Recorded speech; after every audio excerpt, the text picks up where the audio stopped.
Hey everybody, welcome to the Blog and Grill YouTube. I'm your host Doug here with your video blog for November 28th, 2011. Just going to run down through the headlines on ESPN.com and give you my take on what happened this past weekend. Urban Meyer accepts the job at Ohio State.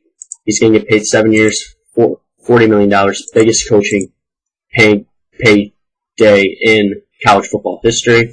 He is going to accept the job at 5:15. They have a press conference ready to go.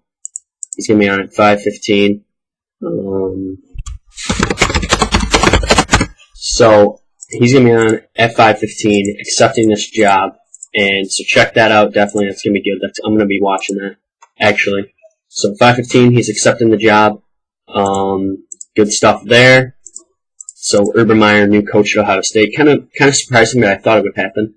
All right, next big thing. Kentucky is now number 1 in the college basketball rankings. Kentucky has jumped a few teams. Kentucky jumped North Carolina, and now they're number 1. Just good stuff. This past week in college basketball, we saw Syracuse win the preseason NIT. Alright, so my first question I have is from Dylan. He's asking, how do I think Syracuse will do in their next game? Syracuse takes on Eastern Michigan tomorrow night at the Dome. Eastern Michigan's 4-1. I got Syracuse probably beating them pretty handily. Rob Murphy making his return to the Dome after being an assistant coach. So I'm saying Syracuse big over Eastern Michigan. Then they got a tough one at the Dome Friday night. We'll talk about that one later on in the week, definitely. But I got Syracuse winning tomorrow night. Rick Neuheisel is out as the coach at UCLA. He will coach the title game. Not surprised. Back to the Syracuse's last game. Syracuse's last game against Stanford. I thought they struggled in the first half to really score the basketball, but later on, I would say they really started to turn the game around, especially late, those last 5 minutes of the game, where they threw the full court press on. They played really strong, and I think they'll definitely be able to turn to that full court press late. You get Sutherland or Chris Joseph up top on that, moving their arms around. They got long, lanky arms. They can steal the ball. Joseph had probably 8 points in the last 5 minutes. Joseph had a great NIT tournament. A little concerned what's going to happen with the whole Scoop Jardine situation, with Dion Waiters getting the nod over him in crunch time. Guess we'll see what happens there. And of course, probably the biggest news this weekend was the firing of Bernie Fine amidst all the child molestation accusations. It's definitely made the right move. They just got Bernie out of there, and that's really what they had to do, because you can't have a guy around with that. I guess it definitely will be interesting to see what happens with the whole Jim Boeheim situation. If Jim Boeheim gets the boot out of there, or what's really going to happen there. I think Boeheim will stay. I don't think they're going to give him the boot just because he didn't. I don't think he knew, really. I think he's going to be fine. And we'll see what happens. That'll probably come out in the next couple weeks. What's going to happen with that?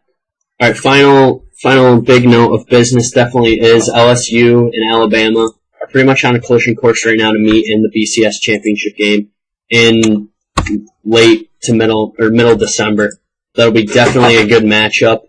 Once again, that's more than likely what's going to happen. People are saying even if LSU loses the national or the SEC championship game, they're still going to get a shot. I don't know if they should in that case. I think Oklahoma State if LSU gets blown out, then we're definitely going to be able to see maybe Oklahoma State match up with Alabama, which would also be a good game. Any game, those 3 teams would be great to watch. We're not going to be seeing Stanford, I don't think. So we just got some good college football stuff going on.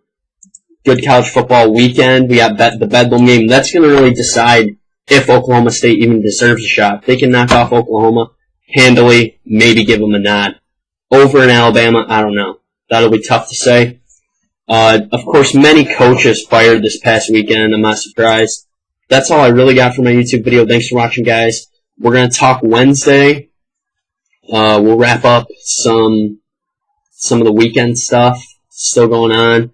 Of course, big nod to Feast Week, college basketball tournament thing. Big nod there. That's good stuff. We'll talk about the Duke-Ohio State basketball game. The Duke-Ohio State basketball game takes place tomorrow night at 9:30. Check that game out. That's going to be a great matchup, as that's like a top 5 matchup. Alright, one more quick question. How about the Eagles? How do you think they will do? In regards to the Eagles, let's just go and take a peek at their schedule. Alright, let's see. Philadelphia. They lost yesterday, of course, to the Patriots in a tough one, 38-20. Vince Young did throw for over 400 yards. The defense couldn't stop anything. Tom Brady had another huge game like he always does. And the Eagles, definitely in a tough spot. They're 4-7. Of course, they had that terrible streak where they lost 4 in a row.